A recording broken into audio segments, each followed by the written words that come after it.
며느리의 보물 상자. 옛날 어느 깊은 산골 마을에 최진사라는 양반이 살고 있었습니다. 한때는 마을의 논밭이 죄다 최진산의 땅이었을 만큼 기세가 등등한 부자였지만 세월이 흐르며 가세가 급격히 기울어 이제는 비가 오면 천장에서 빗물이 뚝뚝 떨어지는 낡은 기와집 한 채만이 덩그러니 남은 형편이었습니다.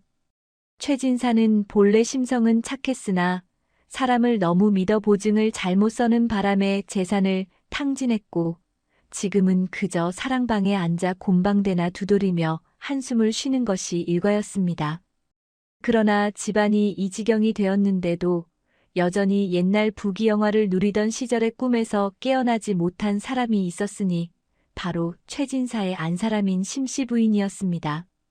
심씨 부인은 곳간에 쌀이 떨어져 쥐가 다닐 지경이어도 옷차림만은 남부끄럽지 않게 해야 한다며 다해진 비단 저고리를 기워 입고 아침마다 쌀뜨물로 세수를 하며 양반네 체면을 따지던 사람이었습니다. 가난보다 더 무서운 것이 남의 이목이라 여기는 심씨 부인의 앙칼진 목소리는 하루도 담장 밖을 넘어가지 않는 날이 없었습니다. 그리고 그 모진 목소리의 끝은 언제나 며느리, 분이를 향해 있었습니다. 분이는 몰락한 양반가의 딸로 얼굴이 곱고 마음씨가 비단결 같아 이웃 마을까지 칭찬이 자자한 처자였습니다.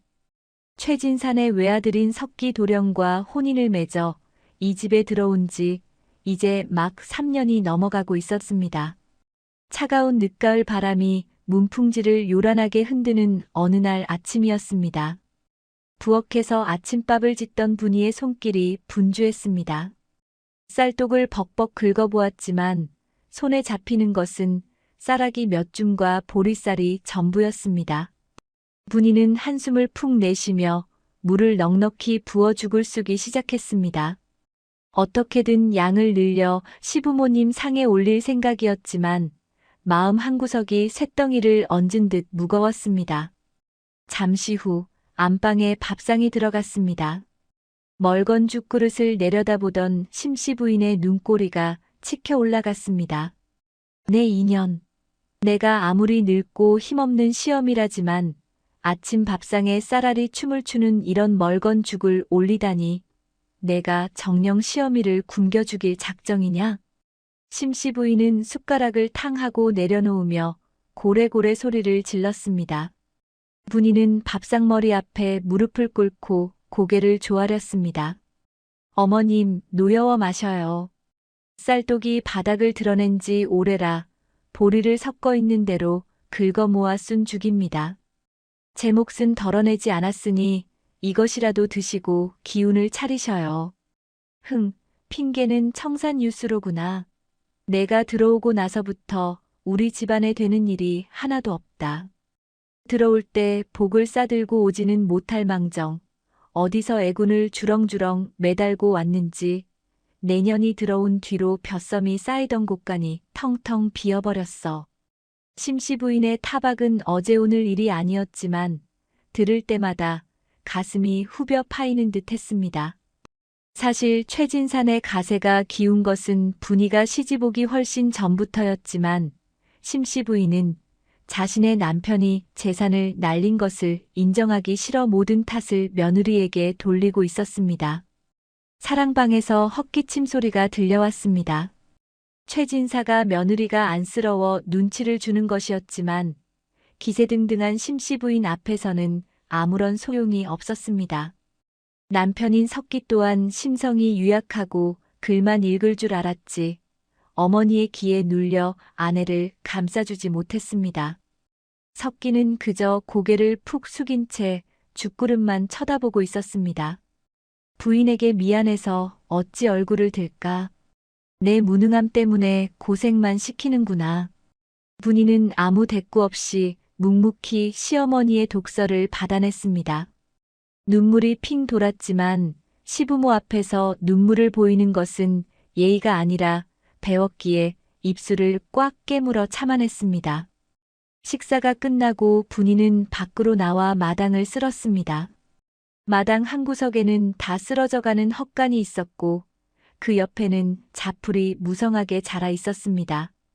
한때는 하인들이 북적거리며 나락을 털고 소를 먹이던 곳이었지만 지금은 휑한 바람만 맴돌 뿐이었습니다.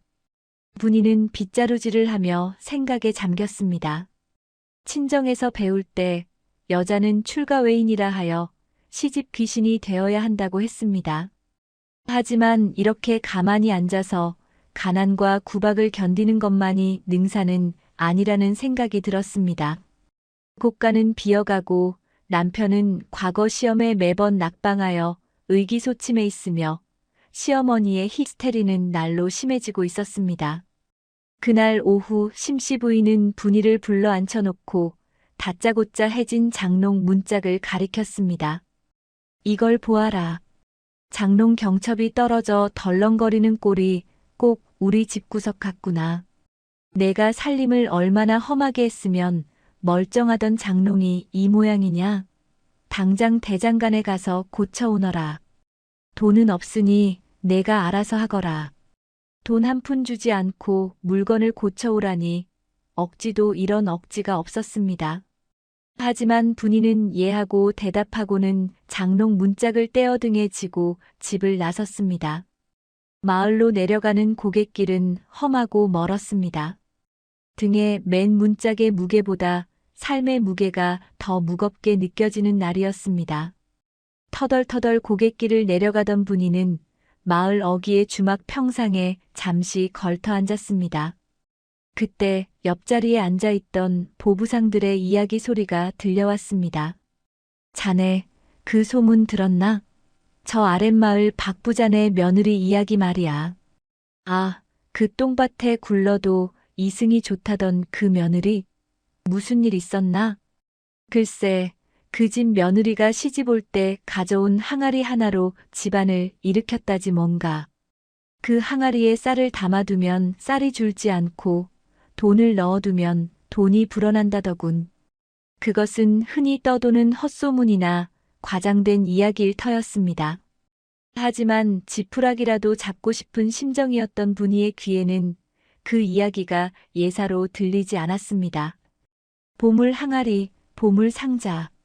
그런 것이 정말 세상에 있을까 싶었습니다. 대장간에 들러 사정을 하고 외상으로 경첩을 고친 분이는 다시 집으로 돌아왔습니다. 해는 뉘엿뉘엿 저물어가고 집안에는 냉기만 가득했습니다. 장롱 문짝을 다시 달아놓고 부엌으로 들어간 분이는 솥뚜껑을 열어보았지만 저녁거리라곤 시래기 몇 줄기가 전부였습니다. 그날 밤 분이는 남편 석기가 잠든 것을 확인하고 조용히 밖으로 나왔습니다. 달빛이 교교하게 마당을 비추고 있었습니다. 분이는 헛간으로 발걸음을 옮겼습니다. 헛간 구석에는 시집 올 때 가져왔으나 둘 곳이 없어 처박아둔 낡은 나무 상자 하나가 먼지를 뒤집어 쓴 채 놓여 있었습니다. 친정 어머니가 시집가는 딸에게 옷감이라도 넣어주려 했으나 넣을 것이 없어 결국 빈 상자째로 들려보냈던 그 상자였습니다. 분이는 치마폭으로 상자의 먼지를 닦아냈습니다. 달빛 아래 드러난 상자는 볼품없고 투박했습니다. 분이는 상자 뚜껑을 열어보았습니다. 안은 텅 비어 있었고 캄캄한 어둠만이 들어차 있었습니다. 이 빈 상자에 무엇을 채워야 우리 집안이 다시 일어설 수 있을까? 쌀, 돈, 아니면 금은보화? 분이는 씁쓸하게 웃었습니다. 당장 내일 아침 끓일 쌀도 없는 처지에 금은보화가 가당키나 한 말인가 싶었습니다. 그런데 그때 문득 낮에 주막에서 들었던 보부상들의 이야기가 뇌리를 스치고 지나갔습니다. 며느리의 지혜가 보물이다. 어쩌면 보부상들이 말한 보물 항아리란 진짜 요술 항아리가 아니라 그 집 며느리의 야무진 살림 솜씨를 빗댄 말이 아니었을까? 분이는 무릎을 탁 쳤습니다. 그래, 아무것도 없는 이 빈 상자지만 내가 이것을 보물 상자로 만들어 보자. 시어머니의 구박도 가난도 이 상자 안에 다 담아 녹여내어 우리 집안의 거름으로 만들어 보자. 분이는 굳은 결심을 한 듯 주먹을 꽉 쥐었습니다. 어차피 이대로 가다가는 굶어 죽거나 화병으로 죽거나 매일반이었습니다. 분이는 헛간 구석에 있던 상자를 들어 안방과 연결된 작은 다락방으로 옮겼습니다. 그리고 헝겊으로 상자를 깨끗이 닦고 귀퉁이에 떨어져 나간 장식은 수치로 색을 칠해 그럴듯하게 만들었습니다. 다음 날 아침 여느 때와 다름없이 심씨 부인의 고함으로 하루가 시작되었습니다. 아니, 해가 중천에 떴는데 며느리라는 것이 코빼기도 안 보이고 뭐 하는 게냐. 밥상은 차려놓지도 않고. 심씨 부인이 방문을 벌컥 열고 나오자 분이가 단정하게 옷을 차려입고 마루에 서 있었습니다. 그런데 평소와 달리 분이의 표정이 사뭇 비장하고도 은은한 미소를 머금고 있었습니다. 심씨 부인은 며느리의 낯선 기색에 잠시 주춤했습니다. 어머님, 안녕히 주무셨습니까? 아침 무난히 늦어 죄송합니다. 다름이 아니오라. 제가 간밤에 아주 기이한 꿈을 꾸어 어머님께 말씀을 올리려고 기다리고 있었습니다. 꿈? 쓸데없는 소리 말고 밥이나 지어라. 배고파 죽겠다. 예, 밥은 금방 짓겠습니다. 하오나 이 꿈은 우리 집안의 앞날이 달린 중요한 꿈인 듯하여. 꿈속에서 하얀 수염을 기른 산신령님이 나타나 저에게 보물 상자가 있는 곳을 알려주셨지 뭡니까? 심씨 부인의 귀가 번쩍 뜨였습니다. 가난에 지치고 옛 영화를 그리워하던 심씨 부인에게 보물이라는 단어는 마른 장작에 불을 붙인 듯 활활 타오르는 호기심을 자극했습니다. 보물 상자라니? 그게 정말이냐? 그래, 그 상자가 어디에 있다더냐? 꿈에서 깬 뒤 산신령님이 일러주신 곳을 찾아보니 세상에나. 다락방 깊숙한 곳에 정말로 상자가 하나 있었습니다. 제가 감히 열어볼 엄두가 나지 않아 어머님께 먼저 여쭙고 열어보려 했습니다. 심씨 부인은 신도 신지 않은 채 버선발로 마루를 뛰어내려와 다락방으로 향하려 했습니다. 그러나 분이가 정중하게 앞을 가로막았습니다. 어머님, 잠깐만요. 산신령님께서 말씀하시길 이 상자는 그냥 열어서는 안 되고 지켜야 할 금기가 있다고 하셨습니다. 만약 그 금기를 어기면 상자 안의 보물이 모두 제가 되어 사라진다고 하셨습니다. 심씨 부인은 침을 꼴깍 삼켰습니다. 재물이 눈앞에 있는데 금기 따위가 대수랴 싶으면서도 혹시나 보물이 사라질까봐 겁이 덜컥 났습니다. 그 금기가 무엇이냐? 어서 말해보아라. 분이는 잠시 뜸을 들이며 시어머니의 애간장을 태웠습니다. 바람이 휑한 마당에 긴장감이 감돌았습니다. 분이의 눈빛은 그 어느 때보다 맑고 깊게 빛나고 있었습니다. 이것은 분이가 시어머니의 헛된 욕망과 가문의 가난을 동시에 잠재우기 위해 던진 인생을 건 첫 번째 승부수였습니다. 그 첫 번째 금기는 바로 마루의 선 분이의 목소리는 낮지만 단호했습니다. 분이는 침착하게 숨을 고른 뒤 산신령이 일러주었다는 그 금기 사항들을 하나씩 읊기 시작했습니다. 첫 번째 금기는 무성, 즉 큰 소리를 내지 않는 것입니다. 산신령님께서 말씀하시길 복은 고요한 곳에 깃들고 시끄러운 곳에서는 달아난다고 하셨습니다. 앞으로 100일 동안 이 집안에서 고함이나 욕설, 그릇 깨지는 소리가 들리면 상자 안의 보물은 영영 돌로 변해버릴 것입니다. 심씨 부인의 입이 떡 벌어졌습니다. 하루라도 소리를 지르지 않으면 입안에 가시가 돋는 성격인 그녀에게 고함을 치지 말라니 청천벽력과도 같은 소리였습니다.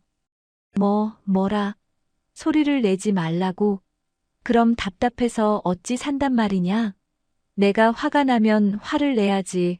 그걸 꾹 참고 있으란 말이냐? 어머님, 황금 덩어리가 눈앞에 있는데 그까짓 화 하나 못 참으시겠습니까? 상자 가득 찰랑거릴 금은 보화를 생각하셔요. 화를 내는 순간 그 금덩이들이 시커먼 돌멩이가 되어 굴러다니게 될 텐데요. 금덩이라는 말에 심씨 부인의 눈빛이 다시 흔들렸습니다. 꾹 참기만 하면 그토록 원하던 부자가 될 수 있다는데 믿져야 본전이라는 생각이 들었습니다. 심씨 부인은 마른 침을 삼키며 고개를 끄덕였습니다. 그래, 까짓것 100일이다. 내 평생 가난에 찌들어 사느니 100일 동안 입에 자물쇠를 채우고 만다. 금덩이만 생기면 그때 가서 실컷 소리 지르고 살면 되지 않겠느냐. 알았다. 내 그깟 소리 안 지르면 그만 아니냐. 그래, 두 번째는 또 무엇이냐? 두 번째 금기는 칭송입니다. 하루에 한 번 반드시 가족 중 한 사람에게 덕담이나 칭찬을 해야 합니다. 좋은 기운을 불어넣어야 상자 속의 보물이 무럭무럭 자라난다고 하셨습니다. 심씨 부인의 미간이 찌푸려졌습니다. 칭찬이라니 평생 남 헐뜯고 며느리 구박하는 낙으로 살아온 그녀에게는 고문이나 다름없는 일이었습니다. 기가 막혀서. 내가 내년이나 무능한 내 서방한테 무슨 칭찬을 할 게 있다고 그러느냐? 없는 말을 지어내서라도 하란 말이냐? 예, 지어내서라도 하셔야 합니다. 산신령님은 거짓이라도 좋으니 입에서 고운 말을 내뱉어야 그 기운이 상자에 스며든다고 하셨습니다. 만약 하루라도 험한 말을 하거나 칭찬을 걸으면 그날 쌓인 보물은 다시 사라진다고 합니다. 심씨 부인은 울며 겨자 먹기로 고개를 끄덕였습니다. 며느리 말이 괘씸하기 짝이 없었지만 다락방에 있다는 그놈의 상자가 눈앞에 아른거려 거절할 수가 없었습니다. 마지막 세 번째 금기는 적소성대, 즉 작은 것을 모아 큰 것을 이루는 것입니다. 매 끼니 쌀을 씻을 때마다 딱 한 숟가락씩 덜어내어 이 상자에 넣어야 합니다.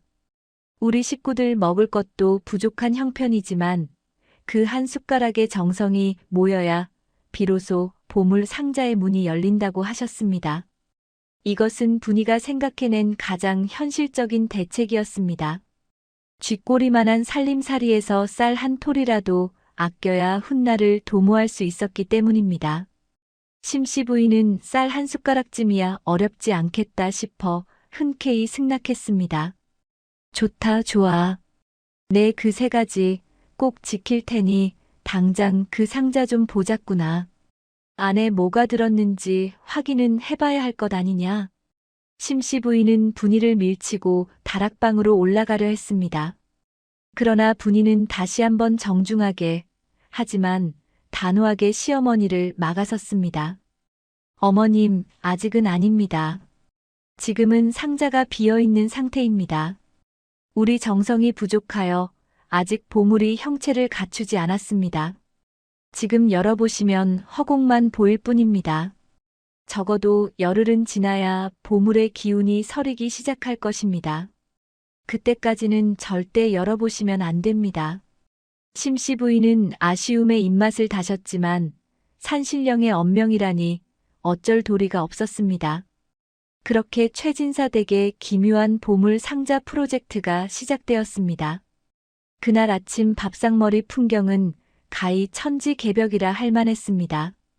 여느 때 같았으면 죽그릇을 보자마자 밥상이 날아가고 심씨 부인의 고함이 터져 나왔을 터였습니다. 심씨 부인은 습관처럼 숟가락을 집어 던지려다 아차 싶어 멈칫했습니다. 허공에 멈춘 숟가락이 부들부들 떨렸습니다. 아이고, 내 팔자야. 이 멀건 죽을 보고도 입을 다물라니 속에서 천불이 나는구나. 참아야 한다. 참아야 금덩이가 생긴다. 금덩이, 금덩이.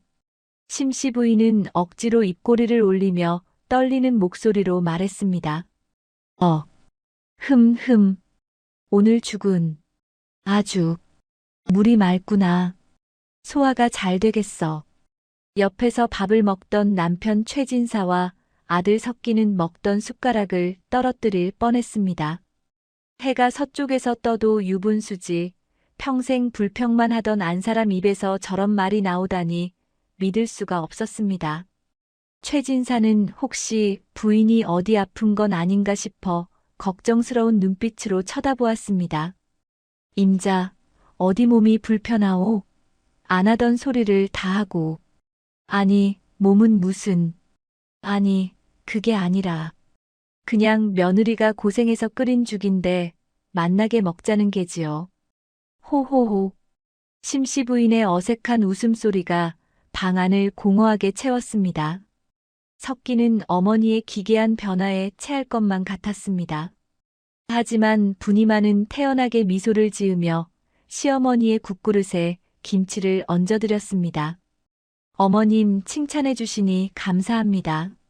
내일은 더 정성을 다해 모시겠습니다. 식사가 끝난 뒤 분이는 부엌으로 가서 쌀독을 열었습니다. 바닥을 긁어 한 줌도 안 되는 쌀을 퍼낸 뒤 그 중에서 딱 한 숟가락을 덜어 작은 주머니에 담았습니다. 그리고 아무도 보지 않을 때 다락방으로 올라가 그 쌀 주머니를 나무 상자 안에 넣었습니다. 비록 지금은 쌀 한 숟가락이지만 이것이 모여 우리 집안의 평화가 되고 희망이 되기를. 분이는 상자를 어루만지며 간절히 기도했습니다. 사실 분이에게는 또 다른 계획이 있었습니다. 단순히 쌀을 모으는 것만으로는 부족했습니다. 분이는 밤마다 식구들이 잠들면 남몰래 삭바느질을 시작했습니다. 낡은 옷을 기워주고 받은 품삯이나 산에서 캔 나무를 이웃 마을 장터에 내다 팔아 얻은 푼돈을 조금씩 모았습니다. 낮에는 시어머니의 비위를 맞추고 집안일을 하느라 뼈가 부서질 듯 했지만 밤에는 희망을 엮느라 눈이 초롱초롱 빛났습니다. 3일째 되던 날 첫 번째 위기가 찾아왔습니다. 마을의 박물장수 할머니가 찾아온 것입니다. 박물장수는 화려한 비단이며 놀이개를 펼쳐놓고 심씨 부인의 눈을 현혹했습니다. 옛날 같았으면 외상으로라도 덥석 집어들었을 심씨 부인이었습니다. 아이고 마님, 이 옥놀이개 좀 보셔요. 마님같이 기품 있는 분께 딱 어울릴 물건입니다요. 심씨 부인의 손이 저절로 옥놀이개로 향했습니다. 하지만 주머니에는 엽전 한 입 없었습니다. 심씨 부인은 순간 며느리를 불러 돈을 구해오라고 소리치려 했습니다. 야, 이년아. 당장 가서. 그 순간 부엌에서 나오던 분이가 검지손가락을 입술에 대고 시어머니를 빤히 쳐다보았습니다. 어머님 금기입니다. 소리를 지르시면 보물은 제가 됩니다. 분이는 말없이 눈빛으로 경고했습니다. 심씨 부인은 헉하고 숨을 들이켰습니다. 목구멍까지 차올랐던 고함이 다시 뱃속으로 꼬르륵 들어갔습니다. 심씨 부인의 얼굴이 불그락푸르락해졌습니다. 박물장수는 영문을 몰라 눈만 껌벅였습니다. 아, 아니. 당장 가서 물이나 한 잔 떠오라고. 목이 마르구나. 마님, 그럼 이 놀이개는 하시겠습니까? 심씨 부인은 놀이개를 쥔 손을 부들부들 떨었습니다. 사고 싶어 미칠 지경이었지만 지금 돈을 쓰면 절약이라는 세 번째 금기를 어기는 셈이 될까봐 두려웠습니다. 게다가 돈을 구해오라고 며느리를 닥달하면 무성의 금기도 깨지게 됩니다. 심씨 부인은 눈물을 머금고 놀이개를 내려놓았습니다. 됐다. 내 오늘은 무력을 버리고 마음을 수양하는 중이라. 다음에 오게. 박물장수가 돌아가자 심씨 부인은 방바닥을 치며 끙끙 앓았습니다. 그 모습을 본 분이는 안쓰러운 마음과 함께 안도의 한숨을 내쉬었습니다. 그렇게 열흘이 지났습니다. 집안에는 묘한 정막과 평화가 감돌았습니다. 시어머니의 고함 소리가 사라지자 늘 기죽어 있던 남편 석기의 얼굴에도 조금씩 혈색이 돌기 시작했습니다. 석기는 아내 분이가 밤마다 무언가를 열심히 한다는 것을 눈치채고 있었습니다. 어느 날 밤 석기가 조용히 방문을 열고 들어와 바느질하는 분이의 곁에 앉았습니다. 부인, 요즘 어머니가 어찌 저리 변하셨소? 내가 알던 분이 맞나 싶을 정도요. 혹시 당신이 무슨 요술이라도 부린 게요? 분이는 바느질하던 손을 멈추고 남편을 바라보며 살포시 웃었습니다. 요술이라뇨. 그저 어머님 마음속에 희망을 심어드렸을 뿐입니다. 서방님 집안이 평안해야 만사가 형통한다고 했습니다. 어머님이 저리 참으시는 동안 서방님도 기운을 내셔야지요. 언제까지 방 안에만 계실 겁니까?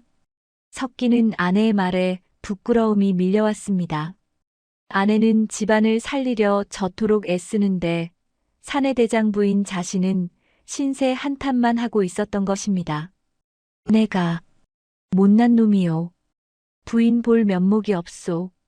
면목이 없으시면 내일부터는 사랑방 문을 열고 글 읽는 소리를 내어주십시오. 어머님이 화를 참으시느라 속이 답답하실 텐데 아들의 낭낭한 글 읽는 소리만큼 좋은 위로가 어디 있겠습니까? 그것이 곧 두 번째 금기인 칭송을 실천하는 길이기도 합니다. 석기는 아내의 지혜에 감탄하며 고개를 끄덕였습니다. 다음 날 아침 사랑방에서 10년 만에 처음으로 맑고 우렁찬 글 읽는 소리가 울려 퍼졌습니다. 마당을 서성이던 심씨 부인은 그 소리에 깜짝 놀라 발을 멈췄습니다. 아니, 저게 우리 석기 목소리란 말이냐? 예전에는 기어들어가는 목소리로 웅얼대더니 오늘은 어찌 저리 힘이 있단 말인가. 아들의 글 읽는 소리는 심씨 부인의 가슴 속에 쌓여있던 울분을 조금씩 씻어 내려주었습니다. 돈도 좋고 보물도 좋지만 자식 잘 되는 것만큼 부모에게 좋은 보약은 없었으니까요. 심씨 부인은 슬그머니 사랑방 문 앞으로 다가가 귀를 기울였습니다. 그때 분이가 다가와 속삭였습니다. 어머님 들리십니까? 서방님의 글 읽는 소리가 마치 옥 구르는 소리 같습니다. 상자 속의 보물이 이 소리를 듣고 기뻐하여 더 크게 자라날 것입니다. 어머님, 서방님께 칭찬 한마디 해주시는 게 어떨까요? 오늘치 금기를 지키셔야지요.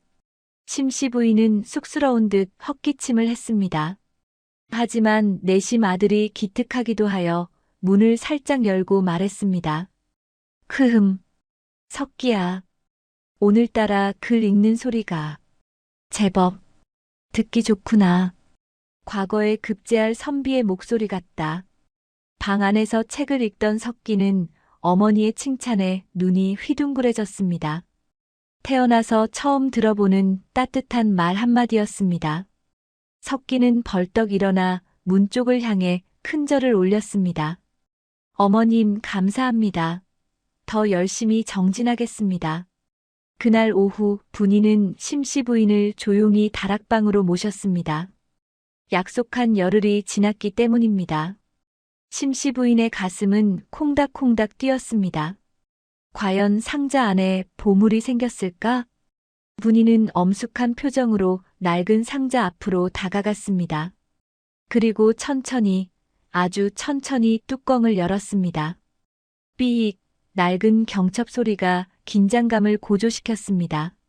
상자 안에는 하얀 쌀이 소복하게 바닥을 채우고 있었고 그 위에 며칠 전에는 보지 못했던 엽전 5냥이 가지런히 놓여 있었습니다.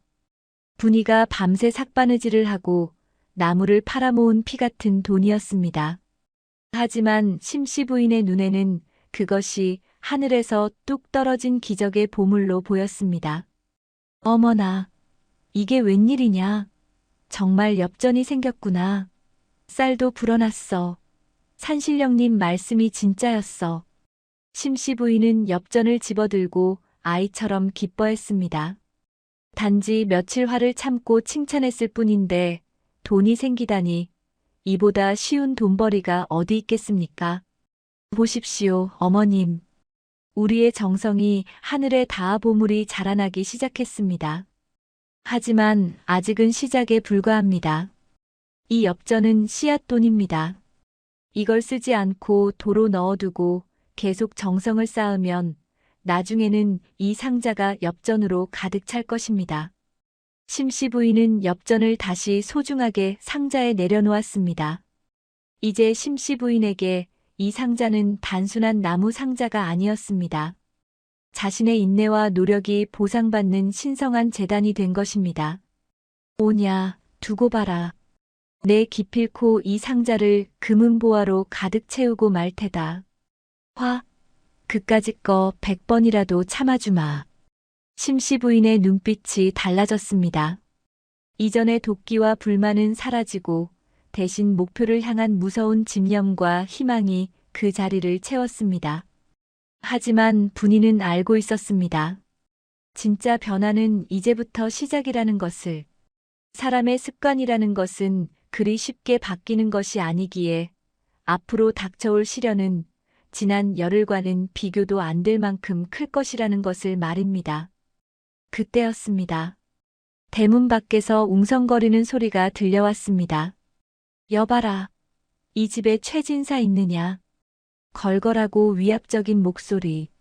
그것은 최진사에게 빚 독촉을 하러 온 고리대 금업자 왕서방의 목소리였습니다.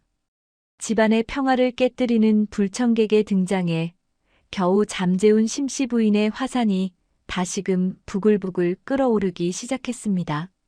와장창, 낡은 살인문이 거칠게 열리는 소리와 함께 마당에 흙먼지가 일었습니다. 빚쟁이 왕서방이 덩치 큰 장정 2명을 대동하고 들이닥친 것입니다. 왕서방은 마을에서 악독하기로 소문난 고리대 금업자로 한 번 물면 놓지 않는 자라 같은 위인이었습니다. 여봐라, 최진사, 안에 있는 거 다 안다. 양반 체면에 빚을 졌으면 갚아야 할 것 아니냐. 당장 나와라. 왕서방의 고함 소리가 쩌렁쩌렁 울리자 사랑방에 있던 최진사는 사시나무 떨듯 떨며 문고리만 잡고 있었습니다. 안방에 있던 심씨 부인의 얼굴은 순식간에 불그락푸르락 달아올랐습니다. 빚쟁이가 들이닥친 것도 분통 터지는 일인데 감히 양반집 마당에서 행패를 부리는 꼴을 보니 평생 쌓아온 성질머리가 용암처럼 끌어올랐습니다. 저 상놈의 자식이 감히 어디라고 행패야. 내 당장 나가서 저놈의 머리채를 다 뽑아버릴 테다. 심씨 부인이 방문을 박차고 나가려는 찰나 분이가 잽싸게 시어머니의 옷자락을 붙잡았습니다. 분이의 눈빛은 그 어느 때보다 절박했습니다. 어머님, 참으셔야 합니다. 첫 번째 금기, 무성을 잊으셨습니까? 지금 나가서 소리를 지르시면 다락방 상자 속에 모이기 시작한 보물은 그 즉시 연기가 되어 사라집니다.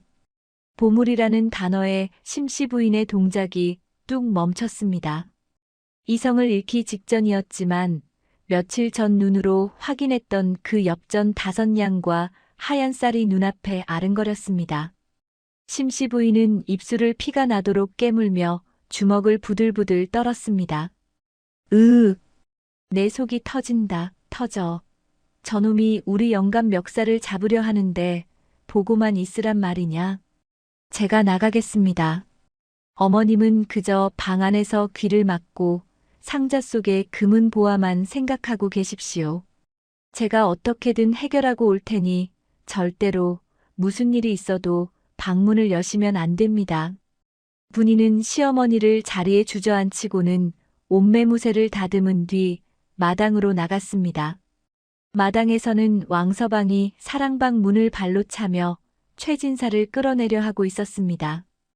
이 양반이 정말 군뱅이도 밟으면 꿈틀한다는데 빚 갚을 돈이 없으면 집문서라도 내놓던가.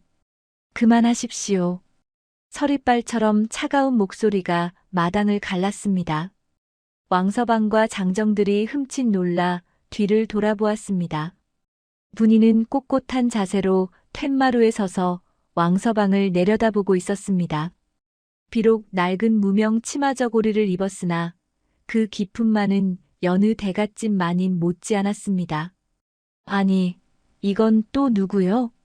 이 집 며느리인가? 시아비가 숨으니 며느리가 나서는구만. 그래, 돈은 가져왔는가? 왕서방이 비아냥거렸지만 분이는 눈 하나 깜짝하지 않고 툇마루에서 내려와 마당 한가운데 섰습니다.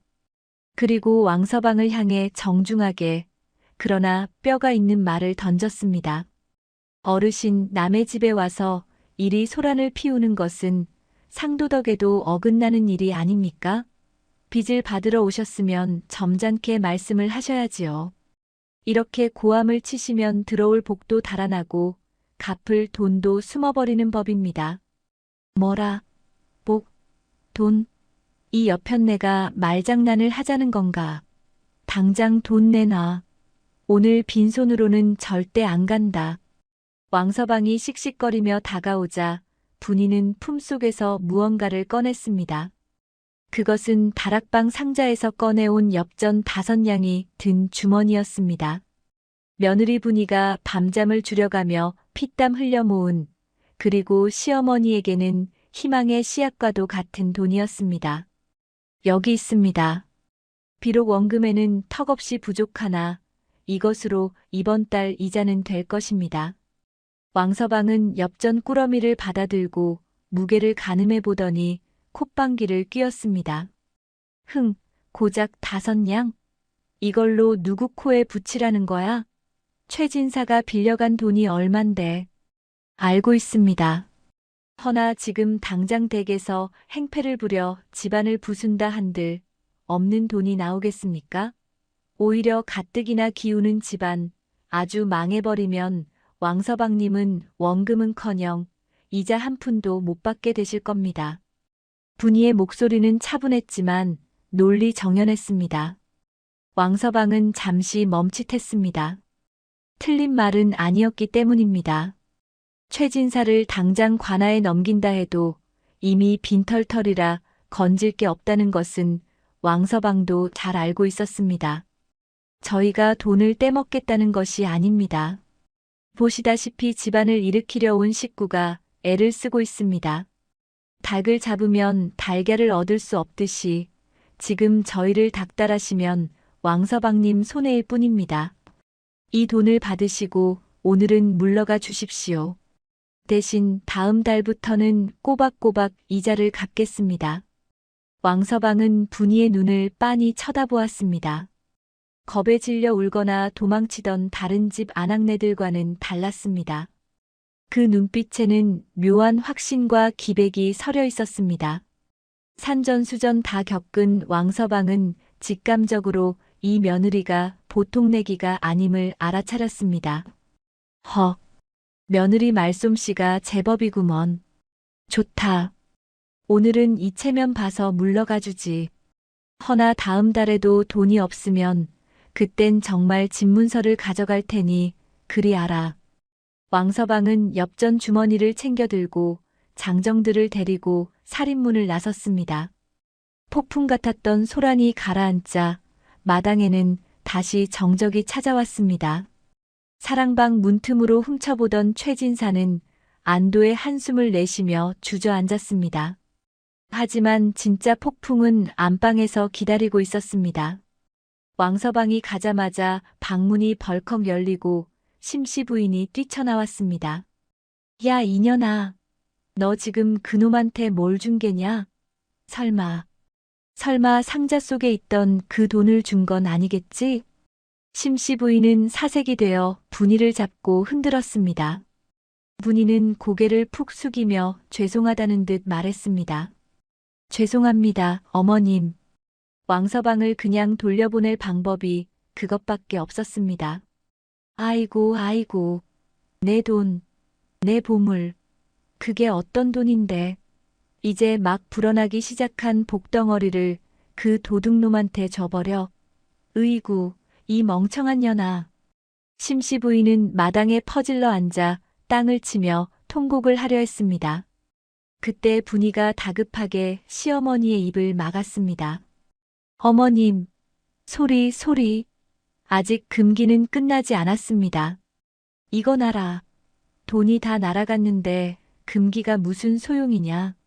다 틀렸어. 아닙니다, 어머님. 잘 생각해 보십시오.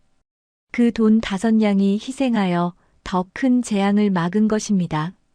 만약 어머님이 참지 못하고 왕서방과 싸워 소리를 지르셨다면 상자 속의 보물뿐만 아니라 집안의 남은 운까지 몽땅 깨져버렸을 겁니다. 그 5냥은 우리 집안의 평화를 지키기 위한 액막이었습니다. 심씨 부인은 씩씩거리면서도 며느리의 말에 귀가 솔깃했습니다. 액막이? 그래, 큰 돈을 벌려면 마가 끼기 마련인데 그 돈으로 액땜을 했다고 생각하면 그만인 것인가? 하지만 아까운 마음은 쉽게 가시지 않았습니다. 산신령님께서도 이 고비를 넘기면 더 큰 복을 주시리라 믿습니다. 비 온 뒤에 땅이 굳는 법입니다. 상자가 비록 다시 비었지만 나쁜 기운인 왕서방을 몰아냈으니 이제부터는 깨끗한 재물만 가득 찰 것입니다. 어머님, 저희 다시 시작해요. 이번에는 제가 더 열심히 삭바느질을 해서라도 금방 채우겠습니다. 분이가 눈물을 글썽이며 호소하자 심씨 부인의 마음도 약해졌습니다. 무엇보다 며느리가 제 쌈짓돈을 내놓으면서까지 시부모의 빚을 막아준 것이 고맙기도 했습니다. 심씨 부인은 콧물을 훌쩍이며 일어났습니다. 알았다, 알았어. 내 말이 맞다 치자. 에잉, 아까운 내 돈. 그 도둑놈 가다가 넘어져서 코나 깨져라. 비록 씨앗 돈은 사라졌지만 이 사건은 최진사 댁에 묘한 변화를 가져왔습니다. 가장 큰 변화는 남편 석기에게서 일어났습니다. 그날 밤 석기는 잠을 이루지 못하고 뒤척였습니다. 낮에 아내가 왕서방 앞에서 당당하게 맞서던 모습과 자신이 무서워 방 안에 숨어있던 모습이 비교되어 견딜 수가 없었습니다. 사내 대장부로서 처자식을 지키기는커녕 아내의 치마폭 뒤에 숨었다는 자괴감이 뼈에 사무쳤습니다. 내가 글을 읽어 무엇하나. 내 집안의 근심 하나 해결하지 못하고 아내가 모은 돈으로 겨우 위기를 넘기다니. 참으로 부끄럽고 또 부끄럽구나. 석기는 벌떡 일어났습니다. 그리고 책상 앞에 앉아 붓을 들었습니다. 지금까지는 그저 과거에 급제하여 입신양명하겠다는 막연한 꿈을 꾸며 글을 읽었지만 이제는 목표가 달라졌습니다. 내 가족을 지킬 힘을 기르겠다. 석기의 눈빛이 매섭게 빛났습니다. 다음 날부터 석기는 달라졌습니다. 새벽같이 일어나 마당을 쓸고 늙은 아버지를 대신해 텃밭을 일구었습니다. 그리고 낮에는 전보다 더 큰 목소리로 더 치열하게 글을 읽었습니다. 몸을 움직여 땀을 흘리고 정신을 맑게 하니 글도 더 쏙쏙 들어오는 듯 했습니다. 며느리분이 또한 지치지 않았습니다. 다시 빈 상자가 되었지만 그녀는 실망하지 않고 그날 저녁 쌀 한 숟가락을 주머니에 담아 상자에 넣었습니다. 다시 시작하면 됩니다. 첫리길도 한 걸음부터라고 했습니다. 계절이 바뀌어 찬 바람이 잦아들고 처마 밑에 고드름이 녹기 시작했습니다. 어느덧 약속한 100일의 절반이 지나가고 있었습니다. 최진사 댁의 변화는 담장을 넘어 마을 사람들 사이에도 소문이 나기 시작했습니다. 자네, 그거 아나? 최진사네 집 말이야. 요즘 들어 고함 소리가 뚝 끊겼어. 그러게 말일세. 예전에는 심씨 부인 악다군이 소리에 잠을 설쳤는데 요즘은 오히려 석기 도령글 읽는 소리가 들리더군. 그 집 며느리가 무슨 보물단지를 얻었다는 소문이 있던데 그게 사실인가 봐. 보물단지? 에이, 망해가는 집에 무슨 보물이 있겠나. 그래도 뭔가 있긴 있는 모양이야. 사람 사는 꼴이 달라졌어. 마을 사람들의 수군거림은 곧 호기심으로 바뀌었고 사람들은 지나가는 길에 슬쩍슬쩍 최진산의 대문을 기웃거렸습니다. 그러던 어느 날 분이는 산나무를 캐러 갔다가 돌아오는 길에 마을 정자나무 아래에 모여있는 안악들을 보았습니다. 안악들은 분이를 보자마자 우르르 몰려들었습니다. 아이고 새댁, 요즘 최진산에 좋은 일 있다며? 시어머니가 어떻게 그리 조용해지셨어? 비결이 뭐야? 정말 집에 보물 상자가 있어? 분이는 곤란한 듯 미소를 지으며 잠시 생각에 잠겼습니다. 이 소문을 어떻게 활용해야 할까? 분이는 문득 좋은 꾀가 떠올랐습니다. 보물 상자라뇨, 가당치도 않습니다. 다만, 저희 시어머니께서 요즘 들어 마음의 수양을 쌓으시며 집안의 안녕을 비시는데 그 정성이 하늘에 닿았는지 신기한 일이 생기긴 했습니다. 신기한 일? 그게 뭔데? 얼른 말해봐. 그게 시어머니가 화를 참으실 때마다 저희 집 뒤뜰에 있는 감나무 잎이 하나씩 황금색으로 변하지 뭡니까? 어머님은 그걸 집안이 일어날 징조라며 아주 기뻐하고 계셔요. 물론 새빨간 거짓말이었습니다. 하지만 분이는 알고 있었습니다. 사람들은 신비한 이야기를 좋아하고 그 이야기를 통해 대상을 다르게 바라본다는 것을요. 분이가 퍼뜨린 소문은 삽시간에 마을에 퍼졌습니다. 최진산의 심씨 부인이 돌을 닦아 생불이 되었다더라. 그 집 감나무 잎이 황금으로 변했다더라 하는 뜬 소문이 꼬리에 꼬리를 물었습니다. 이 소문은 심씨 부인의 귀에도 들어갔습니다. 장터에 나갔던 심씨 부인은 사람들이 자신을 보며 수군거리는 것을 느꼈습니다. 예전 같으면 저 독한 할망구 온다며 피했을 사람들이 이제는 묘한 경외감 어린 눈빛으로 쳐다보는 것이었습니다. 저분이 그분이래. 화를 참아서 집안을 일으키고 있다는. 인상이 참 좋아지셨어. 옛날이랑 딴판이야. 심씨 부인은 어깨가 으쓱해졌습니다. 평생 듣도 보도 못한 칭송을 들으니 구름 위를 걷는 기분이었습니다. 집에 돌아온 심씨 부인은 거울을 들여다보며 자신의 얼굴을 요리조리 뜯어보았습니다. 내 얼굴이 정말 부처님처럼 되었나? 허허, 참. 칭찬을 들으니 나쁘지는 않구먼. 게다가 감나무 잎이 황금색이 되었다니 내일 날 밝으면 뒤뜰에 한번 가봐야겠어. 심씨 부인은 이제 보물 상자 때문이 아니라 남들의 시선과 칭찬이 좋아서라도 화를 낼 수가 없게 되었습니다. 무성의 금기는 어느새 강제가 아닌 심씨 부인의 자존심을 지키는 수단이 되어가고 있었습니다. 하지만 호사다 말하고 했던가요? 최진사 댁에 평화가 찾아오는 듯하자 이번에는 내부가 아닌 외부에서 더 큰 시련이 닥쳐왔습니다. 마을에 전염병이 돌기 시작한 것입니다. 건넌마을 김진산의 하인이 열병으로 쓰러졌다는 소식을 시작으로 마을 곳곳에서 알아눕는 사람들이 생겨났습니다. 의원도 손을 쓸 수 없는 괴질이라며 흉흉한 소문이 돌았고 사람들은 문을 걸어 잠그고 밖으로 나오지 않았습니다. 최진사 댁도 예외는 아니었습니다. 어느 날 저녁 밭일을 하고 돌아온 석기의 얼굴색이 심상치 않았습니다. 부인, 몸이 좀 으슬으슬하오. 한기가 드는 것이. 석기는 말을 채 끝내기도 전에 마루에서 털썩 쓰러지고 말았습니다. 이마를 짚어보니 불덩이 같았습니다. 심씨 부인은 비명을 지르며 아들을 끌어안았습니다. 석기야, 아이고, 이게 무슨 일이냐? 정신 차려라.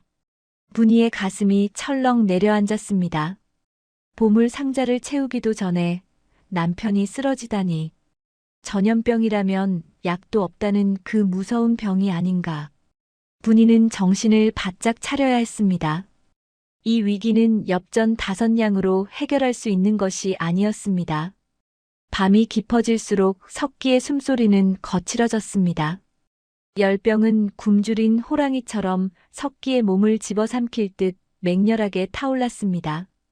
낡은 이불 하나에 의지해 누워있는 아들의 창백한 얼굴을 보며 심씨 부인은 억장이 무너지는 듯 했습니다.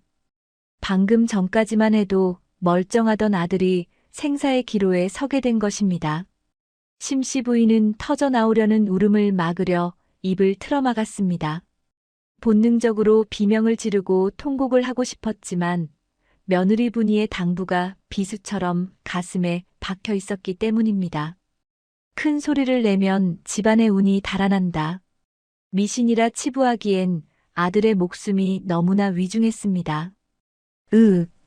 석기야. 내 아들 석기야. 이 어미를 두고 어딜 가려는 게냐. 심씨 부인은 모기만한 목소리로 흐느꼈습니다. 분이는 수건에 찬물을 적셔 남편의 이마를 닦아내며 곁에 있는 시어머니의 손을 꽉 잡았습니다. 어머님, 굳게 마음을 드셔야 합니다. 서방님은 반드시 일어날 것입니다. 우리가 약해지면 서방님을 붙잡고 있는 생명의 끈도 느슨해집니다. 새벽닭이 울 때까지 두 여인은 한숨도 자지 못하고 간호를 했습니다. 날이 밝자마자 분이는 의원을 부르러 마을로 내려갔지만 전염병이 창궐하여 의원을 모셔오기가 하늘의 별 따기였습니다. 겨우 사정을 하여 늙은 의원 한 명을 모셔왔지만 진맥을 짚은 의원은 고개를 가로저었습니다. 맥이 너무 약하오. 사기를 이겨내려면 기력을 보충해야 하는데 집에 묵혀둔 산삼이나 녹용 같은 귀한 약재가 있소? 최진사 댁에 그런 귀한 것이 있을 리 만무했습니다. 당장 끼니를 때우기도 벅찬 형편의 산삼이라니요. 의원은 난처한 표정으로 혀를 찼습니다. 그렇다면 읍내 약방에 가서 우왕이라도 구해오시구려. 그거라도 쓰면 고비를 넘길 수 있을지 모르니. 허나 값이 만만치 않을게요. 의원이 돌아가고 난 뒤 집안에는 무거운 침묵만이 감돌았습니다. 약을 쓰면 살 수 있다는데 돈이 없어 아들을 죽여야 하는 상황이었습니다.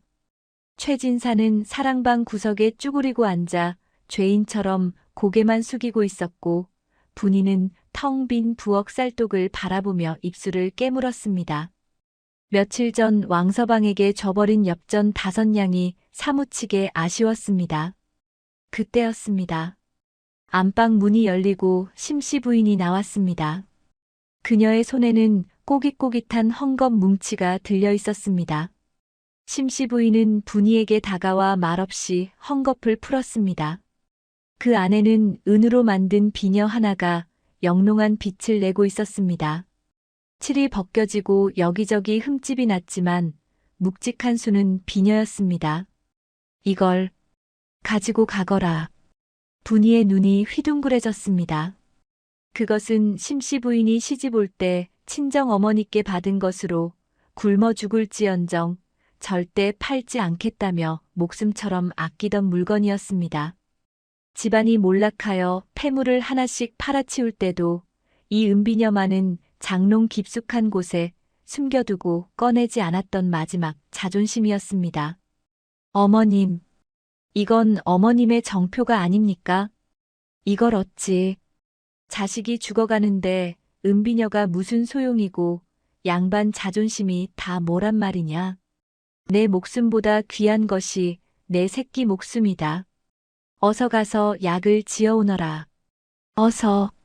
심씨 부인의 목소리가 떨렸지만 눈빛만은 단호했습니다. 평생 허세와 욕심으로 뭉쳐있던 심씨 부인의 껍데기가 깨지는 순간이었습니다. 분이는 눈물이 핑 도는 것을 참으며 은비녀를 받아들었습니다. 예, 어머님. 반드시 약을 구해와 서방님을 살리겠습니다. 분이는 치마를 걷어 올리고 읍내를 향해 뛰기 시작했습니다. 발바닥에 물집이 잡히고 숨이 턱끝까지 차올랐지만 멈출 수 없었습니다. 시어머니가 평생 지켜온 자존심을 버리면서까지 마련해준 생명줄이었으니까요. 읍내 약방에서 은비녀를 판 돈으로 귀한 약재를 구해 돌아온 분이는 정성껏 약을 다렸습니다. 온 집안에 쌉싸름한 약 냄새가 퍼지자 왠지 모를 희망의 기운도 함께 감돌았습니다. 심씨 부인은 숟가락으로 약물을 떠서 의식 없는 아들의 입에 흘려 넣었습니다. 약이 목구멍으로 넘어갈 때마다 심씨 부인은 주문을 외우듯 속삭였습니다. 석기야 삼켜라. 꿀꺽 삼켜라. 내 처가 발이 부르트도록 뛰어 구해온 약이다. 내 어미의 마지막 자존심을 녹여 만든 약이다. 그러니 제발 살아라. 살아서 일어나거라. 이것은 분이가 정해준 두 번째 금기, 칭송의 또 다른 모습이었습니다. 비록 칭찬은 아니었으나 아들을 살리고자 하는 어미의 간절한 축복과 염원이 담긴 말들이었으니까요. 그날 밤이 고비였습니다. 열이 오르락 내리락하며 석기는 헛소리를 해댔습니다. 분이와 심씨 부인은 밤새 번갈아가며 물수건을 갈아주고 팔다리를 주물렀습니다. 그리고 기적이 일어났습니다. 다음 날 아침 며칠 동안 닫혀있던 석기의 눈이 스르르 떠진 것입니다. 물 좀 주시오. 석기야, 정신이 드느냐? 나를 알아보겠느냐? 심씨 부인은 아들을 끌어안고 엉엉 울었습니다. 이번에는 무성의 금기고 뭐고 생각할 겨를도 없었습니다. 하지만 분이는 그 울음소리가 집안의 운을 깨는 소음이 아니라 애군을 씻어내리는 기쁨의 비라고 생각했습니다. 석기는 며칠 만에 자리를 털고 일어났습니다. 죽다 살아난 사람은 세상을 보는 눈이 달라진다고 했던가요? 병석에서 일어난 석기의 눈빛은 예전에 유약하던 도령의 눈빛이 아니었습니다. 그는 자신이 사경을 헤맬 때 어머니가 은비녀를 팔았다는 사실, 아내가 밤낮으로 자신을 간호했다는 사실을 전해 듣고는 주먹을 불끈 쥐었습니다. 내 목숨은 이제 내 것이 아니다.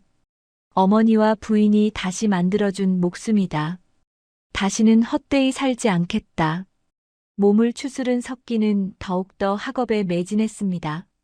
밤이 깊도록 책장을 넘기는 소리가 끊이지 않았고 그 소리는 최진사 댁의 가장 든든한 배경음악이 되었습니다. 그러던 어느 날 마을 어귀에 방이 하나 붙었습니다. 나라에 경사가 있어 특별과거 시험, 즉 알성시를 치른다는 소식이었습니다. 이 소식은 곧장 석기의 귀에도 들어갔습니다. 이것은 하늘이 준 기회였습니다.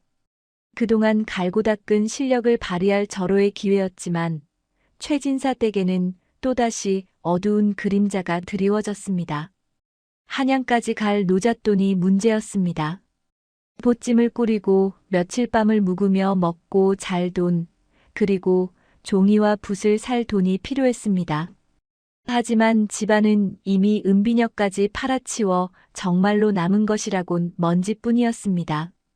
다락방의 보물 상자를 열어보았지만 그곳에는 분이가 매일 한 숟가락씩 모은 쌀한 대빵만이 덩그러니 놓여 있었습니다. 이번 시험은 포기해야겠소.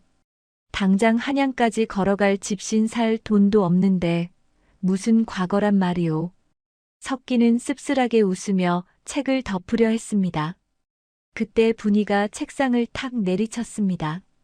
평소답지 않은 과격한 행동에 석기와 심씨 부인이 깜짝 놀라 쳐다보았습니다. 서방님, 지금 돈이 없어 포기하시겠다는 겁니까? 은비녀를 판 어머님의 결심은 어찌하고 죽음의 문턱에서 돌아온 서방님의 다짐은 다 어디 갔습니까? 허나 현실이 그렇지 않소. 내가 날아가기라도 한단 말이오. 돈은 제가 구하겠습니다. 서방님은 그저 글이나 다시 펴십시오. 한양 가는 길에 굶어 죽는 한이 있더라도 떠나셔야 합니다. 분이는 비장한 표정으로 다락방에서 쌀 한 대박이 든 보물 상자를 들고 나왔습니다. 그리고 그것을 들고 마을로 내려갔습니다. 분이가 향한 곳은 주막도 장터도 아니었습니다. 바로 마을 어귀의 커다란 느티나무 아래였습니다. 분이는 느티나무 아래 평상에 상자를 내려놓고 뚜껑을 활짝 열었습니다. 지나가던 마을 사람들이 하나둘 모여들었습니다. 아니, 새댁, 이게 뭔가? 그 소문난 보물 상자인가? 예, 그렇습니다. 이것이 저희 집안을 일으켜 세우고 있는 보물 상자입니다. 사람들은 호기심 어린 눈으로 상자 안을 들여다보았습니다. 하지만 기대와 달리 그 안에는 하얀 쌀 조금만이 들어있을 뿐이었습니다. 사람들은 실망한 기색이 역력했습니다. 에게, 겨우 쌀 한 되박? 금은 보화는 어디 가고? 분이의 눈시울이 붉어졌습니다. 그녀는 떨리는 목소리로 하지만 또렷하게 마을 사람들에게 외쳤습니다. 보시다시피 금은 보화는 없습니다. 하지만 이 쌀은 제 시어머니가 밥을 지을 때마다 배고픔을 참아가며 한 숟가락씩 모은 피와 땀입니다. 그리고 이 텅 빈 공간은 빚쟁이에게 빚을 갚고 병든 남편을 살리기 위해 폐물을 팔아 채웠던 우리 가족의 눈물과 사랑이 머물다 간 자리입니다. 마을 사람들은 숙연해졌습니다. 소문으로만 듣던 황금 감나무잎 이야기보다 눈앞에 보이는 이 초라한 쌀 한 대박과 며느리의 진심 어린 호소가 더 가슴을 울렸기 때문입니다. 제 남편이 이번에 과거를 보러 한양에 가야 합니다. 허나 노잣돈이 없어 주저앉으려 합니다. 여러분, 이 쌀을 사주십시오. 죗값을 쳐주지 않으셔도 좋습니다. 그저 남편이 집신 한 켤레 신고 떠날 수 있게만 도와주십시오. 분이는 바닥에 엎드려 큰 절을 올렸습니다. 잠시 정적이 흘렀습니다. 그때 군중 속에서 누군가가 불쑥 튀어나왔습니다. 며칠 전 읍내 장터에서 만났던 박물장수 할머니였습니다. 애구구 딱하기도 하지. 내 비록 장사치지만 자네 시어머니가 옥놀이개를 참고 안 사던 그 독한 마음을 내가 기억하네.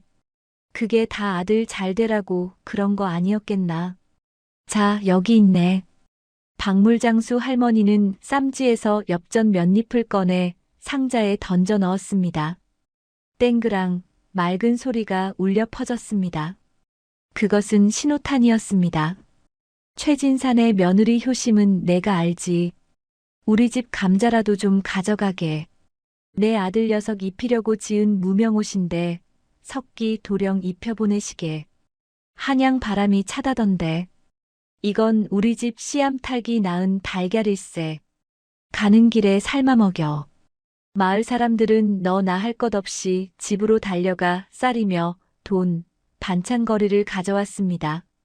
평소 심씨 부인의 행실이 고약했다면 어림도 없는 일이었을 겁니다.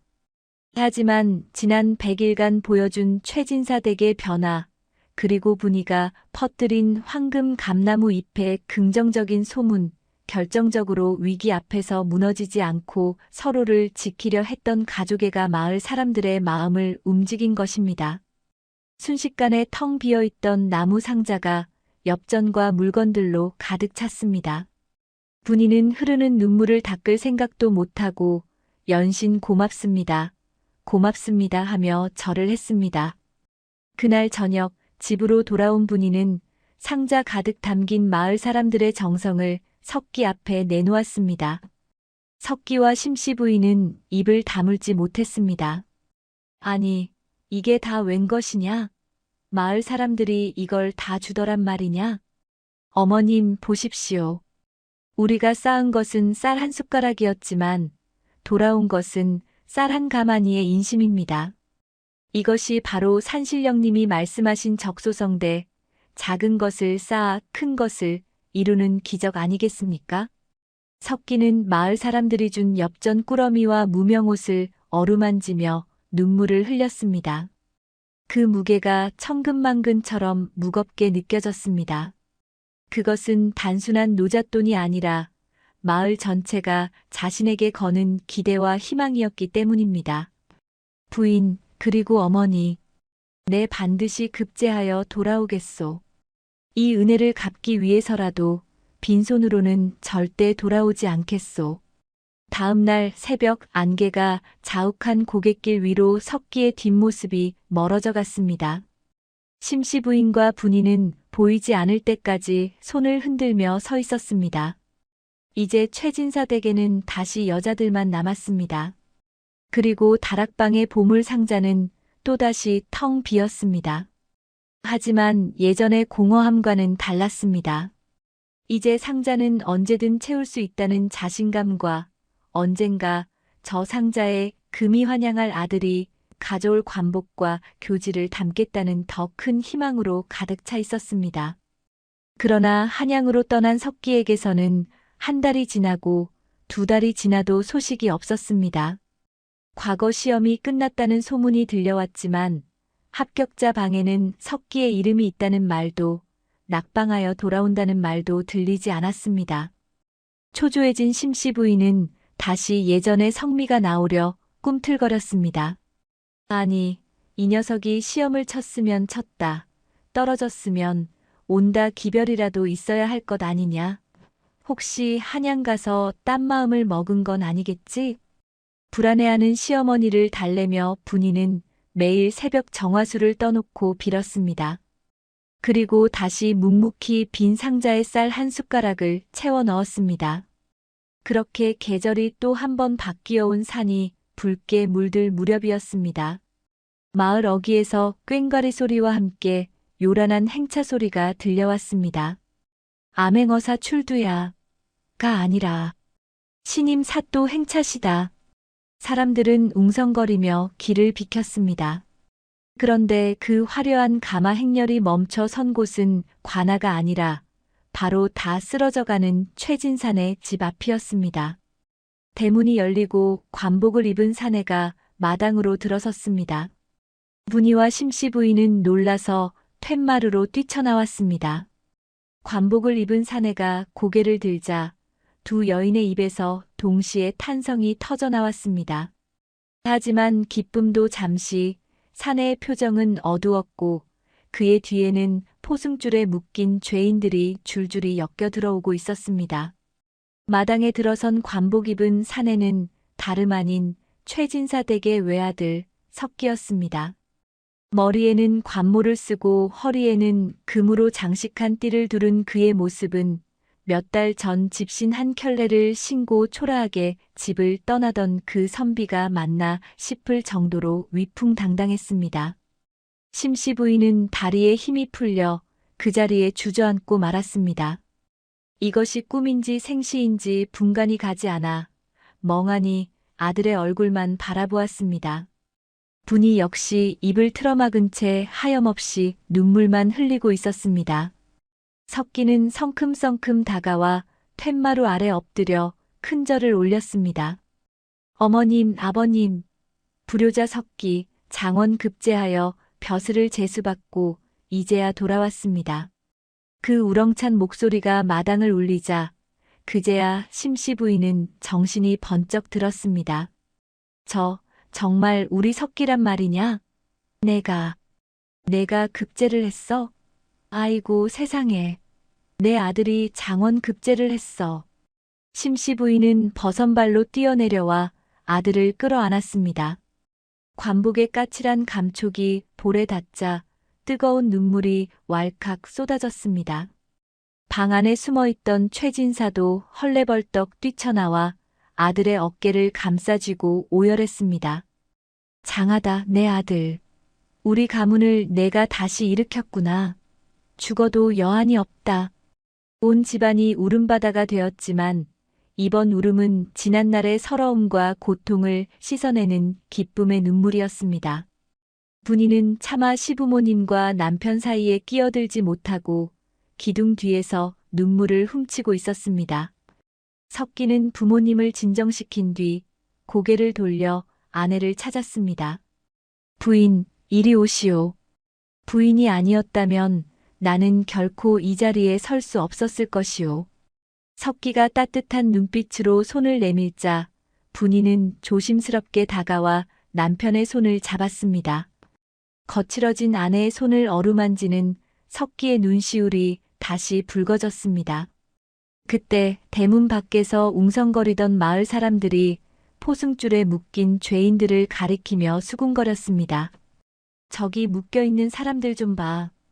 저거 왕서방 아니야? 어머, 정말이네. 고리대 금업자 왕서방이랑 그 패거리들이잖아. 그렇습니다. 석기의 뒤에 오라를 받고 꿇어앉아 있는 자들은 바로 몇 달 전 최진사 댁에 쳐들어와 행패를 부렸던 왕서방과 그의 수하들이었습니다. 왕서방은 고개를 푹 숙인 채 벌벌 떨고 있었습니다. 심씨 부인은 왕서방을 보자마자 눈이 뒤집힐 듯 했습니다. 하지만 이제는 사또의 어머니라는 체면이 생겨 함부로 날뛸 수도 없었습니다. 심씨 부인은 부채로 얼굴을 가리며 아들에게 물었습니다. 석기야, 저 흉물스러운 자들은 어찌된 영문이냐? 왜 내 뒤를 따라온 게냐? 한양에서 내려오는 길에 들으니 저 왕서방이 가난한 백성들의 고열을 짜내고 갚을 능력이 없는 자들의 집을 부수며 폐악질을 일삼는다 하더이다. 제가 이곳 신임 사또로 부임하는 길에 첫 번째로 척결해야 할 악행이라 여겨 잡아왔습니다. 석기의 서리빨 같은 호령에 왕서방은 바닥에 머리를 찌으며 살려달라고 빌었습니다. 사또 나으리, 죽을 죄를 지었습니다. 한 번만 용서해 주십시오. 제가 눈이 멀어 나으리의 댁인지도 모르고 내 집이라서가 아니다. 내가 괴롭힌 수많은 사람의 눈물이 너를 이곳에 앉힌 것이다. 여봐라. 저 죄인을 관하로 압송하여 그동안 착복한 재물을 모두 조사하고 억울하게 빼앗긴 백성들의 재산을 돌려주도록 하라. 포졸들이 왕서방을 끌고 나가자 구경하던 마을 사람들은 환호성을 질렀습니다. 만세, 최진사댁 도령 만세. 아이고 속이 다 시원하다. 10년 묵은 체증이 내려가네. 마을 사람들의 환호 속에 최진사댁 마당에서는 조촐하지만 성대한 잔치가 벌어졌습니다. 심씨 부인은 곡간을 활짝 열고 싶었지만 여전히 쌀독은 바닥을 보이고 있었습니다. 하지만 걱정할 필요가 없었습니다.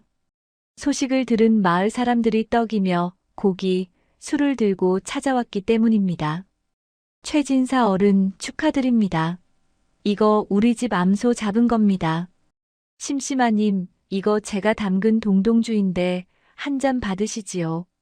심씨 부인은 평생 처음 받아보는 진심 어린 대접에 어쩔 줄을 몰랐습니다. 예전에는 돈으로 사람을 부렸다면 지금은 덕으로 사람을 얻은 기분이었습니다. 왁자지껄한 잔치 분위기 속에서 심씨 부인은 슬그머니 분이를 불렀습니다. 애야, 며느라. 우리 다락방에 좀 가보자꾸나. 예, 지금 말입니까? 그래. 이제 석기도 돌아왔고 집안도 폈으니 그 상자를 열어서 산신령님께 감사 인사를 올려야 하지 않겠느냐. 그리고 이제는 그 안에 정말로 금은보화가 가득 찼는지 확인도 해보고 싶고 말이다. 심씨 부인의 얼굴에는 예전의 탐욕스러운 눈빛 대신 어린아이 같은 설렘이 가득했습니다. 분이는 미소를 지으며 시어머니를 모시고 남편 석기와 함께 다락방으로 올라갔습니다. 어두컴컴한 다락방, 그 한가운데에 낡은 나무 상자가 놓여 있었습니다. 지난 몇 달간 분이와 심씨 부인의 희로애락이 모두 담긴 그 상자였습니다. 심씨 부인은 떨리는 손으로 상자를 어루만졌습니다. 이 상자가 없었으면 나는 화병에 죽었을 게다. 내가 시킨 금기 덕분에 참고 또 참았더니 이런 날이 오는구나. 자, 이제 열어보자. 분명 산신령님이 금덩이를 넣어주셨을 게야. 심씨 부인이 기대에 차서 뚜껑을 활짝 열었습니다. 하지만 상자 안은 텅 비어 있었습니다. 지난번 석기의 노잣돈으로 쓰기 위해 마을 사람들에게 쌀을 나눠주고 난 뒤 다시 채워 넣기 시작한 쌀 한 줌만이 바닥에 깔려 있을 뿐이었습니다. 금덩이도 은덩이도 없었습니다. 심씨 부인의 표정이 순식간에 실망감으로 일그러졌습니다. 이게 뭐냐? 왜 텅 비어 있어? 내가 그토록 화를 참고 덕담을 했는데 산신령님이 나를 속인 게냐? 심씨 부인은 허탈해서 주저앉으려 했습니다. 그때 곁에 서 있던 석기가 조용히 웃으며 품에서 무언가를 꺼냈습니다. 그것은 붉은색 비단에 쌓인 임금님의 교지인 명장과 그가 급제하여 하사받은 어사화였습니다. 석기는 교지와 어사화를 텅 빈 상자 안에 조심스럽게 넣었습니다. 그리고 자신이 차고 있던 금띠를 풀어 그 위에 얹었습니다. 순식간에 낡은 나무 상자가 번쩍이는 관복과 금띠로 가득 찼습니다. 어머님, 산신령님이 속인 것이 아닙니다. 이 상자는 이미 가득 차 있었습니다. 그게 무슨 소리냐? 내 눈에는 쌀 한 줌밖에 안 보였는데. 어머님, 지난 100일 동안 어머님이 참으신 화가 변하여 저의 끈기가 되었고, 어머님이 해주신 칭찬이 변하여 저의 자신감이 되었습니다. 그리고 며느리가 모은 절약이 변하여 저를 한양으로 보내준 노잣돈이 되었습니다. 석기는 아내분이를 바라보며 말을 이었습니다. 이 상자에 담긴 것은 눈에 보이는 금은보화가 아니라 무너져가는 집안을 다시 세우려는 어머니의 인내와 부인의 지혜였습니다. 그것들이 모여 제가 장원급제라는 큰 보물을 가져올 수 있었던 것입니다. 그러니 이 상자는 텅 빈 것이 아니라 우리 가족의 운명을 바꾼 가장 귀한 보물단지인 셈이지요. 아들의 말을 듣던 심씨 부인은 멍하니 상자를 바라보았습니다. 낡고 볼품없는 나무 상자. 하지만 생각해보면 이 상자를 핑계로 화를 참지 않았다면 왕서방과 싸워 사단을 냈을 것이고 칭찬을 하지 않았다면 아들은 기가 죽어 공부를 포기했을 것이며 절약을 하지 않았다면 은비녀조차 남아있지 않았을 것입니다. 심씨 부인의 눈에서 다시금 눈물이 주르륵 흘러내렸습니다. 이번에는 깨달음의 눈물이었습니다. 심씨 부인은 상자 옆에 서 있는 며느리 분이의 손을 덥석 잡았습니다. 며느라, 내가 늙어서 눈이 멀었었구나. 진짜 보물은 다락방 상자가 아니라 바로 내 앞에 있는 너였는데 그걸 모르고 너를 그리 구박했으니 나를 용서해다오. 심씨 부인이 고개를 숙이자 분이는 깜짝 놀라 시어머니를 부축했습니다. 어머님, 당치 않습니다. 어머님이 굳건히 중심을 잡아주셨기에 가능한 일이었습니다. 이제 고생은 다 끝났습니다. 앞으로는 웃으실 일만 남았습니다. 두 고부의 화해를 지켜보던 석기는 흐뭇한 미소를 지으며 상자 뚜껑을 덮었습니다. 그날 이후 최진사 댁은 완전히 달라졌습니다. 가난했던 살림은 석기의 녹봉으로 넉넉해졌고 허름했던 기와집도 말끔하게 수리되었습니다. 하지만 가장 크게 변한 것은 심씨 부인이었습니다. 심씨 부인은 더 이상 사나운 시어머니가 아니었습니다. 마을 사람들은 심씨 부인을 생불이라 부르기 시작했습니다. 며느리 분이가 지어낸 황금 감나무잎 이야기처럼 심씨 부인은 어려운 이웃을 보면 곡식을 퍼주고 며느리 칭찬을 입에 달고 사는 인자한 마님으로 변모했습니다. 그리고 문제의 그 나무 상자는 어떻게 되었을까요? 최진사 댁 안방 가장 잘 보이는 자리에 비단 보자기 가 씌워진 채 모셔졌습니다. 심씨 부인은 죽는 날까지 그 상자를 며느리 보물 상자라 부르며 가보로 여겼습니다. 세월이 흘러 심씨 부인이 세상을 떠날 때 그녀는 며느리 분이와 손자들을 불러 모으고 유언을 남겼습니다. 내 평생 가장 잘한 일은 저 빈 상자를 믿은 것이었다. 너희들도 살면서 힘든 일이 생기거든 기억하거라. 비어있는 것은 없는 것이 아니라 채울 수 있는 가능성이라는 것을.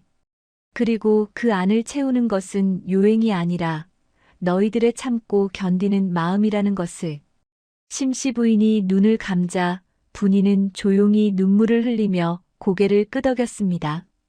그 후로도 오랫동안 최진사 댁, 아니 이제는 정승 벼슬까지 오른 최석기 대감의 집에는 웃음소리가 끊이지 않았습니다.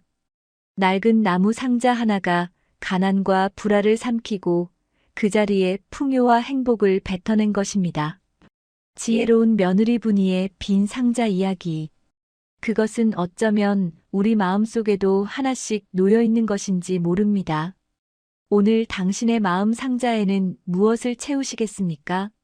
불평과 짜증 대신 인내와 칭찬 한 스푼을 담아보는 것은 어떨까요? 그것이 언젠가 당신의 인생을 바꿀 황금빛 보물이 되어 돌아올지도 모르니까요.